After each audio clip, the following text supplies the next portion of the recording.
Olá, meus amigos. Eu sou Leonardo, da cidade de Limeira, faço parte do NEP Luz e Caridade. No estudo de hoje do Livro da Esperança, nós vamos refletir juntos sobre o capítulo 8, intitulado por Emmanuel como Instituto de Tratamento. E ele nos traz aqui dois trechos de referência nesse capítulo. Nós vamos encontrar então no Evangelho de João, capítulo 3, versículo 6. O que é nascido da carne é carne, e o que é nascido do Espírito é Espírito. Jesus. E o segundo, nós vamos encontrar então no Evangelho segundo o Espiritismo, capítulo 4, versículo 18, no item 18. Os laços de família não sofrem destruição alguma com a reencarnação, como pensam certas pessoas. Ao contrário, tornam-se mais fortalecidos e apertados. O princípio oposto, sim, os destrói. E Emmanuel então começa no primeiro parágrafo. Atingindo o plano espiritual, depois da morte, sentimentos indefiníveis nos senhoreiam o coração. Nos recessos do espírito rebentam mágoas e júbilos, poemas de ventura e gritos de aflição, cânticos de louvor, pontilhados de fel e brados de esperanças que se calam de súbito no gelo do sofrimento. Rimos e choramos, livres e presos, triunfantes e derrotados, felizes e desditosos. Bênçãos de alegria que nos clareiam pequeninas vitórias desaparecem de pronto no fundo tenebroso das quedas que nos marcaram a vida. Suspiramos pela ascensão sublime, sedentos de comunhão com as entidades heróicas que nos induzem aos galardões fulgentes dos cismos. Todavia, trazemos o desencanto das aves cativas e mutiladas. Ao invés de asas, carregamos grilhões na penosa condição de almas doentes. Na concha da saudade, ouvimos as medidas que irrompem das vanguardas de luz, entretecida na glória dos bem-aventurados. No entanto, austeras admoestações nos chegam da terra pelo sem-fio da consciência. Nas faixas do mundo, somos requisitados pelas obrigações não cumpridas. Erros e deserções clamam dentro de nós, pedindo reparos justos. Longe das esferas superiores, que ainda não merecemos, e distanciados das regiões inferiores, em que nossas modestas aquisições evolutivas encontram início, concede-nos então a providência divina, o refúgio do lar, entre as sombras da terra e as rutilâncias do céu, por instituto de tratamento em que nos efetive a necessária restauração. É assim que reencarnamos em nova armadura física, reencontramos perseguidores, adversários, credores, cúmplices do pretérito, na forma de parentes, companheiros, para o resgate de velhas contas. Nesse cadinho de responsabilidade e inquietações, afetos renovados nos chamam ao reconforto, enquanto que aversões redivivas nos pedem esquecimento. À vista disso, no mundo, por mais atormentado que seja o ninho familiar, abracemos nele a escola bendita de reajuste, onde temporariamente exercemos o ofício da redenção. Conquanto, crucificados em suplícios anônimos, atados a postes de sacrifícios, ou semi-asfixiados no pranto desconhecido das grandes humilhações, saibamos sustentar-lhe a estrutura moral, entendendo e servindo, mesmo às custas de lágrimas, porque anular, esteja ele dependurado na crista do arranha-céu ou na xoxa tosca de zinco, que as leis da vida nos oferecem as ferramentas de amor e da dor para a construção e reconstrução do próprio destino, entregando-nos de berço em berço ao carinho de Deus, que veste inefável pelo colo das mães. Emmanuel começa então esse capítulo, e é importante a gente analisar o título que ele nos traz aqui como Instituto de Tratamento. O Instituto, como podemos entender e compreender, sendo ali um centro de estudo, um centro de pesquisa, e o tratamento como sendo os meios empregados à cura. Então, ele já nos traz aqui, que nesse capítulo, a reflexão, tanto a reencarnação como a família em que nós vivemos, vai servir como um centro de estudo, um centro de pesquisa, um meio que devemos olhar e pesquisar a fim de nos curar das doenças da alma. Então, como é importante a gente olhar esse contexto e compreender, diante do título inicial, então, que Emmanuel nos traz, a importância de estarmos no momento que estamos, nessa oportunidade, nessa reencarnação, com as pessoas que nos rodeiam, com a família que nós estamos. E ele vai trazer 2 trechos de referência. O primeiro que nós vamos encontrar no Evangelho de João, onde ele vai falar: o que é nascido da carne é da carne, o que é nascido do Espírito é Espírito. Ali Jesus já traz muito bem, muito claro, né? É um trecho conhecido, onde Nicodemos vai ter com Jesus uma conversa, onde ele não está entendendo ali. Jesus então vai dizer para ele: olha, se você não nascer de novo, se não nascermos de novo, nós não entraremos no reino de Deus. Já trazendo para ele o ensinamento da reencarnação, como sendo ali o eixo do ensinamento de Jesus. Ele já traz a reencarnação como ponto central. E aí, um pouquinho mais à frente na conversa, ele vai falar: o que é da carne é carne, o que é do espírito é espírito. Jesus vai diferenciar muito bem o que pertence ao mundo e o que pertence ao plano espiritual. E na segunda referência, no Evangelho segundo o Espiritismo, ele vai trazer justamente que ninguém poderá ver o reino de Deus se não nascer de novo. É a reencarnação como meio de nos aperfeiçoar. Então, Emmanuel nos traz nesse capítulo para reflexão a importância da reencarnação, mas muito mais do que isso, a importância de valorizarmos o meio em que nós viemos, o meio que possibilitou o nosso retorno à carne. Porque a nossa evolução como espírito, o que é do espírito é espírito, então a evolução é do espírito. Mas é preciso vivenciar a experiência da carne, é preciso estar preso à carne em determinados momentos para aperfeiçoar o espírito. O que é da carne, mas contribui com a evolução do espírito. É o meio, é a ferramenta, é a maneira como nós achamos de nos evoluir. É a porta da reencarnação que possibilita o início da nossa transformação. E ele coloca já no primeiro parágrafo ali no início: após a morte do corpo, ao atingirmos então o plano espiritual, a entendermos que deixamos o corpo já ali, no íntimo do espírito, nós vamos começar a refletir, lembrar o que fizemos, o que não fizemos, e seremos envolvidos de sentimentos ali que irão nos senhorear os nossos corações.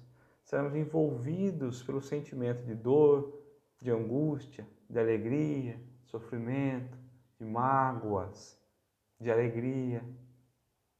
Porque é naquele momento que nós vamos lembrar e passar as experiências vividas na Terra. As proximidades, as afeições, o que de bom fizemos, o que de ruim fizemos. É naquele momento que a nossa consciência, então, começa a trazer à tona e nós vamos refletir e experimentar esses sentimentos, então.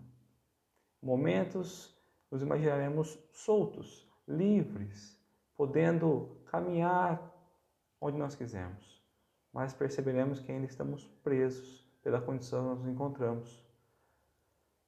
Que por vezes imaginamos ali dentro das bênçãos que nós tivemos enquanto encarnados, as bênçãos que nós também praticamos ali com os outros, um pouquinho de luz que nós acendemos, nós vamos ver que elas vão se apagando diante das quedas que nós tivemos na vida. Porque nós imaginamos fazendo grandes coisas, sendo ali o ponto de luz de referência, mas esquecemos das nossas falhas. Quantas falhas, quantas quedas nós não trazemos nas experiências do corpo. Somos pequeninos, iniciando o nosso processo ali. E quando chegamos então ali no plano espiritual, diante do deixar do corpo, o viver e retornar somente ao espírito, sem a prisão corporal, nós vamos suplicar então a ascensão espiritual. E vamos entendendo que muitas vezes o caminho e a luz não passava de reflexo do plano espiritual.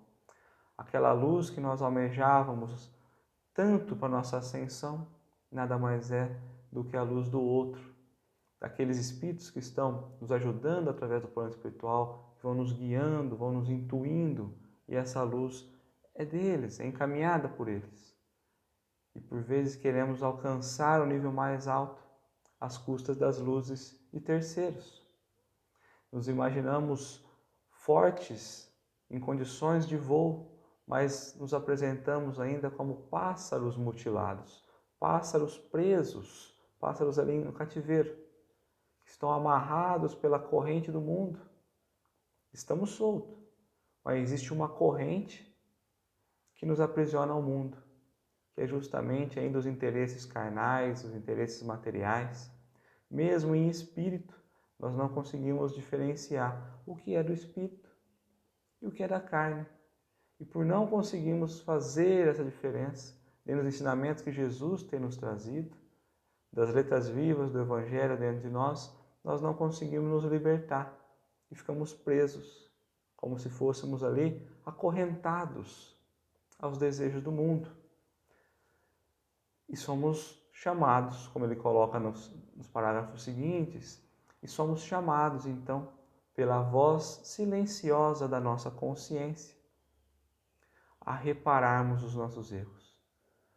Analisamos ali o nosso momento enquanto encarnado, as nossas ações, dentro de uma balança, o lado positivo, o lado negativo, o que nos trouxe sombra, o que nos aproximou da sombra, o que nos aproximou da luz. Quantos postes nós vamos acendendo nessa caminhada que nós tivemos oportunidade?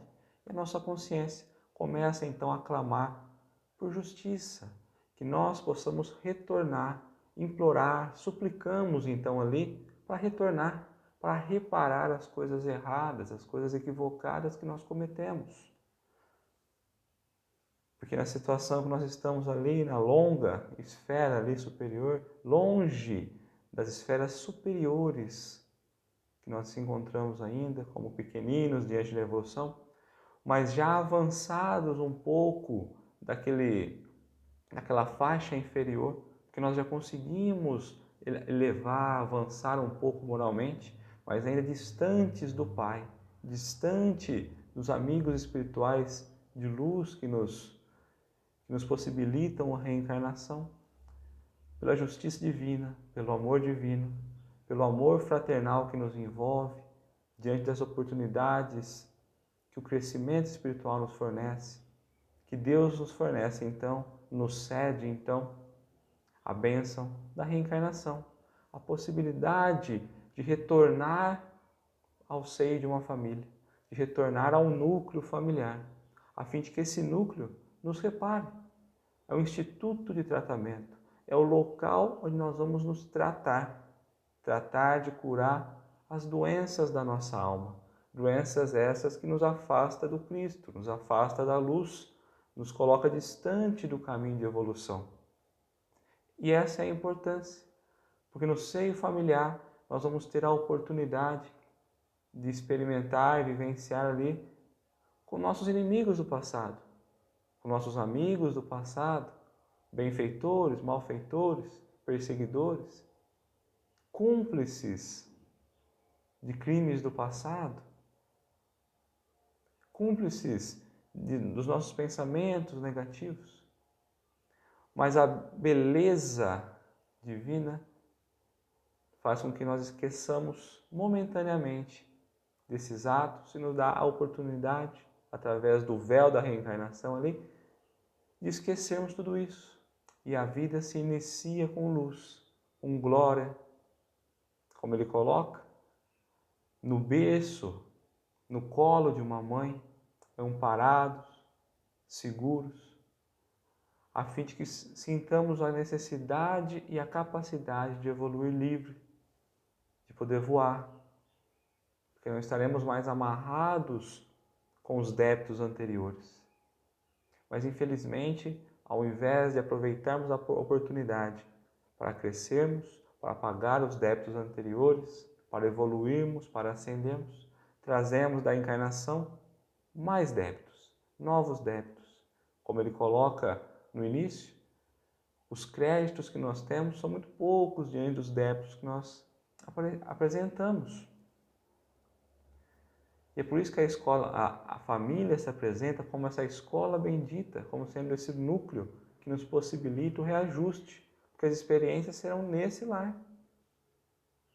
Então, nós não podemos reclamar, porque por mais atormentado que o lar pareça, por mais complicado que a nossa família seja, é o melhor lugar que nós podemos encontrar. É o meio seguro que o alto encontra de nos proteger a fim de caminharmos, iniciarmos nosso trajeto de evolução. E ele coloca como é importante entender isso e servir. É entender e servir, trabalhar.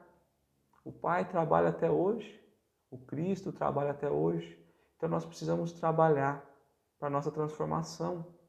Não adianta ficarmos de braços cruzados, emburrados com a vida, emburrados com a nossa família. É preciso entender, é preciso agir, querer transformar, porque é justamente no seio familiar que nós encontramos a oportunidade de construir e reconstruir o nosso caminho, o nosso destino, o nosso futuro. Entre pessoas queridas, entre pessoas não tão queridas, entre esses laços que vão cada vez mais se fortalecendo e possibilitando então afastarmos a treva, afastarmos a escuridão. Da bênção do lar nos coloca tão bem protegido no amor de uma mãe. Que Deus coloca no coração ali o amor sublime, uma fagulha já acesa, que olha para a criança, que olha para o seu nenê, o seu bebê, na abertura da porta da reencarnação e possibilita amar sublimemente. É o sentimento mais puro que nós podemos experimentar, o sentimento de mãe, como se fosse uma missão direto do alto, a nos proteger, a nos caminhar, a nos possibilitar a reconstrução, a construção, abrindo os nossos caminhos, nos dando suporte. É a presença de Deus nos mostrando ali a existência viva diante da carne. E voltando então à primeira passagem que nós trazemos de referência, o que é da carne, é preciso lembrar que o que é da carne é vinda de um pai, de uma mãe, paternal, maternal, é desse encontro que surge então a carne, mas que essa carne se destrói com o tempo, e de reencarnação em reencarnação encontramos nova carne, a nova armadura, a fim de travarmos as nossas lutas constantes, que faz parte. O aprendizado é esse, é na dor, na alegria, entre as mágoas, mas o importante é compreendermos a necessidade da missão e despertarmos então para aquilo que é do Espírito, aquilo que nos acende e que a nossa caminhada enquanto carne esteja ligado ao Espírito, aquilo que nos evolui, aquilo que nos cresce, aquilo que nos aproxima um do outro, como irmãos, aquele que nos coloca o Cristo como sendo o centro de referência, como sendo nosso modelo, nosso guia, algo a ser seguido, a fim de buscarmos acender dentro de nós a renovação necessária do Espírito. Muito obrigado.